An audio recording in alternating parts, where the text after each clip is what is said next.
Hola, te doy la bienvenida a esta clase mensual de crecimiento para tu negocio. Cada mes en estas clases vamos a ver un área de conocimiento para que tú puedas tener mejores resultados. Y hoy en esta clase vamos a hablar de algo crucial para todo emprendedor, algo de lo que se habla poco, pero que realmente puede hacer la diferencia entre el éxito y el fracaso en tu negocio. Vamos a hablar de tu capacidad y habilidad de gestionar el riesgo. Las Vegas tiene una de las campañas de marketing más exitosa del mundo. Lo que sucede en Las Vegas se queda en Las Vegas. Fue creada en 2003 en una reunión de brainstorming en el departamento de turismo de Las Vegas por la agencia de publicidad Eraner Partners. El cliente de Las Vegas busca libertad, libertad de hacer lo que no haría en casa. Cada año los jugadores pierden 6.000 millones de dólares en los casinos de Las Vegas. Terrence Watanabe tiene la fama de ser el hombre que más dinero ha perdido aquí. En este caso lo que pasó en Las Vegas no se quedó en Las Vegas, de hecho se convirtió en noticia. Se estima que Terrence, hombre de negocios estadounidense, perdió un total de más de 220 millones de dólares en juegos de azar. Solo en el año 2007 perdió 120 millones de dólares en Las Vegas. La industria de los casinos tiene un nombre especial para las personas que juegan tanto dinero como Terrence y que son los responsables de mantener el negocio de Las Vegas en marcha. Les llaman ballenas y reciben un trato de lujo, casi lo que haga falta para que sigan apostando. Las ballenas representan hasta un 80% de los beneficios de los casinos y solo representan el 20% de los clientes. Don Johnson es todo lo contrario a Terrence. Para los que han visto la primera versión de Miami Vice, más conocida en España como Corrupción en Miami, no estamos hablando del actor de la serie. Este Don Johnson es otro. Su profesión es ser jugador en casinos. En una ocasión ganó 6 millones de dólares en una noche en el casino Tropicana y luego se fue a Atlantic City hasta conseguir unos 15 millones de dólares en total. Algunos pensarán, apuestas, ha tenido que ser suerte. Pero es que no fue suerte, es que él sabe matemáticas. De hecho, su trabajo durante el día era calcular para los corredores de apuestas de caballos cuánto dinero y dónde tenían que ponerlo. En aquel momento los casinos no estaban pasando por un buen momento a nivel de ventas y muchas veces ofrecían mejores probabilidades en las apuestas justo para atraer a los que más gastaban. Así que Don Johnson aprovechó su capacidad de calcular probabilidades que tenía frente a él para llevarlas a su máximo. Él sabía cuánto y cómo jugar para que los números eventualmente fueran a su favor. Muchas veces no sabes dónde está la línea entre suerte y aptitud. Aquí tienes a dos personas asumiendo riesgos y dos resultados totalmente diferentes.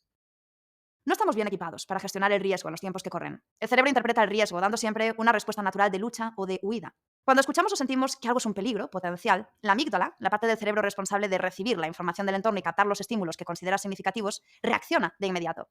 Hay un bombardeo de adrenalina y de otras hormonas en nuestro torrente sanguíneo, lo que acaba desencadenando la respuesta de luchar o de huir. El miedo al riesgo acaba viendo peligros y, en definitiva, riesgos en todas partes.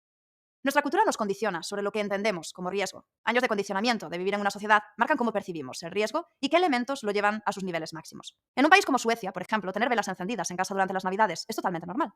En Estados Unidos, hacer esto es impensable, porque supone un riesgo grande. Sin embargo, comprar un rifle a un niño de 10 años en ciertas zonas de Estados Unidos es lo más normal del mundo. Algunos países tienen una percepción del riesgo a emprender como algo sano, como algo natural de hacer, y otros, en cambio, tiran hacia la estabilidad y la percepción de riesgo es mucho más grande. Diferentes culturas y entornos dan como resultado distintas percepciones de riesgo. Entender cómo nuestro condicionamiento cultural y también nuestro entorno familiar nos ha influido es importante para empezar el proceso de saber qué es un riesgo real o no. El problema es que para ser una emprendedora, un emprendedor, es implícito que asumamos riesgos. Nuestro reto reside en que si no sabemos cómo gestionar el riesgo, acabemos quedándonos en un estado de hacer muy poco o de hacer demasiado, sin tener un control de lo que estamos haciendo. Es decir, nos enfrentamos al riesgo sin un plan claro y sin la cabeza fría. Si queremos tener más éxito en nuestros negocios, tenemos que realizar un esquema para evaluar las oportunidades y el riesgo que puede conllevar. Y así tener una estructura, un bosquejo que nos permita tener el control de todos los riesgos más importantes que podemos tener en nuestros negocios. Vamos a ver ahora estrategias para gestionar el riesgo. Las reglas nos ayudan a simplificar cuando pasamos por momentos de incertidumbre. En las situaciones en las que es difícil tomar una decisión porque tenemos demasiada información, utilizar reglas como filtro nos permite simplificar. Por ejemplo, no se habla con extraños o hay que usar el sentido común. Estos son ejemplos de reglas. Cuando vamos a hacer una compra y la persona que nos vende nos tiene que generar un cierto nivel de confianza, en este momento estamos usando una regla.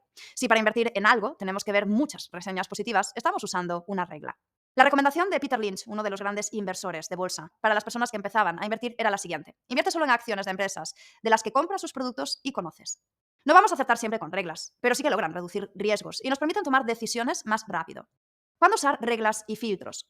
Cuando, si se conocen claramente los riesgos, podemos hacer un buen análisis de la información y de los datos para llegar a tomar la mejor decisión.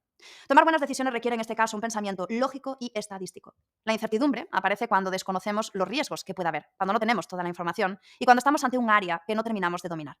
Las buenas decisiones van a depender en este caso de intuición y de reglas prácticas inteligentes que tengamos.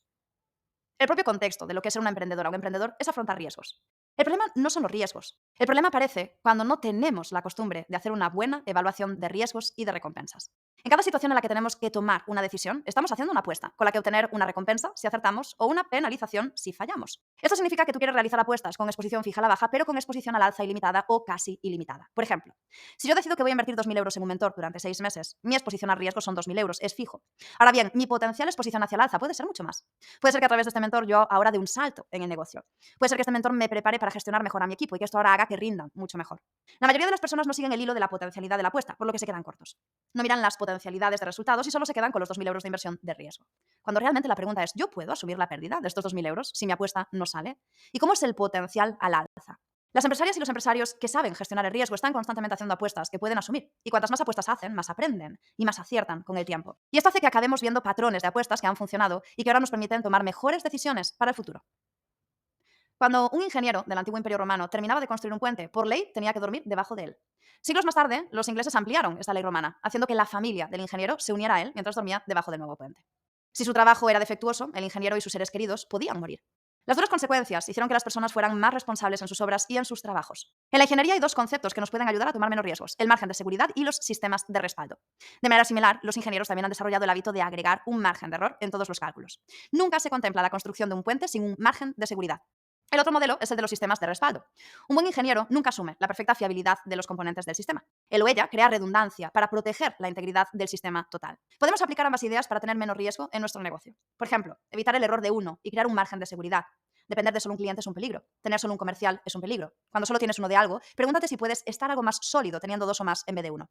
De la misma manera que asumimos riesgos sin un margen de error de liquidez en el banco, lo mismo ocurre con los conocimientos. Si no hay un margen de seguridad con el conocimiento clave para crecer y vamos al día, estamos poniéndonos en una zona de riesgo.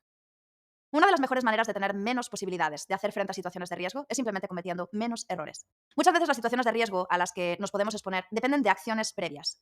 Los grandes inversores son una fuente excelente de sabiduría de cómo asumir riesgos.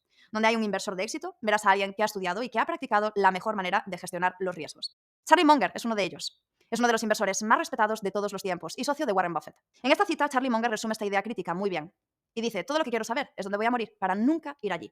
Y también decía: busque el buen juicio, principalmente recopilando casos de mal juicio y luego reflexionando sobre las formas de evitar tales resultados. Gran parte del éxito en la vida y en los negocios proviene de saber lo que quieres evitar: una muerte prematura, un mal matrimonio, etc. Tener claridad de lo que son decisiones reversibles y no reversibles es fundamental si queremos hacer menos errores. Muchos empresarios se toman muy a la ligera algunas decisiones que les exponen a riesgos innecesarios. Decisiones como quién será el futuro socio en el negocio, decidir alquilar a un precio muy elevado o fabricar un montón de productos y generar un enorme inventario. Todas estas son decisiones que son no reversibles en muchos casos o bien difíciles y costosas de cambiar. Hay que tomar muchas más decisiones reversibles, que son de poco riesgo, y tomar el mínimo de decisiones no reversibles. Y cuando las tomamos, hay que pensarlas muy bien. Por ejemplo, antes de lanzarnos a una inversión muy elevada en una tienda física, sería mejor empezar probando con una tienda pop-up. O antes de invertir en una tienda online cara, probemos para empezar una versión de Shopify que podemos montar en un fin de semana para lanzar y validar. Hay que buscar para dejar de lado las decisiones que son complicadas de revertir y que nos pueden generar riesgos, y tomar decisiones con las que los riesgos son asumibles. Hay un dicho de Haití que dice: un techo de goteras engaña al sol, pero no a la lluvia. ¿Cuál es el significado? Que los errores de una persona serán expuestos tarde o temprano. Los riesgos forman parte del universo de lo que es ser una emprendedora, un emprendedor. Comprender este mundo y saber gestionar riesgos es crítico para el éxito en nuestro negocio.